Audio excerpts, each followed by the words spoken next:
یہ چھوٹی سی سبق آموز کہانی ان لوگوں کے لیے ہے جو ملک کے حالات پر یا پھر اپنے ذاتی حالات پر ہمیشہ روتے نظر آتے ہیں اور کوئی عملی اقدام نہیں کرتے۔ ایک دفعہ ایک گاؤں کے کچھ آدمی ایک دانشور کے پاس جاتے ہیں اور اسے بتاتے ہیں اپنے برے حالات کے بارے میں۔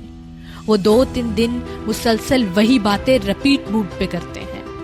دانشور انہیں زندگی کا ایک بڑا سبق سکھانے کا سوچتا ہے، تو ایک دن وہ عقل مند آدمی ان سب کو ایک لطیفہ سناتا ہے۔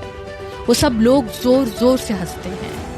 دوسرے دن وہ آدمی وہی لطیفہ دوبارہ سناتا ہے۔ تقریباً 40% لوگ دوبارہ ہنستے ہیں۔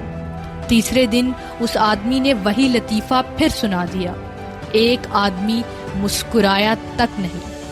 پھر عقل مند آدمی نے کہا کہ آپ سب ایک لطیفے پہ 2 سے زیادہ بار ہنس نہیں سکتے، تو اپنی ایک طرح کی مشکلات پہ ایک لمبے عرصے سے رو کیوں رہے ہو؟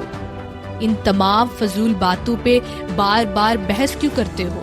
ان کو حل کرنے کے لیے خاموشی سے کوئی تجویز کیوں نہیں سوچتے؟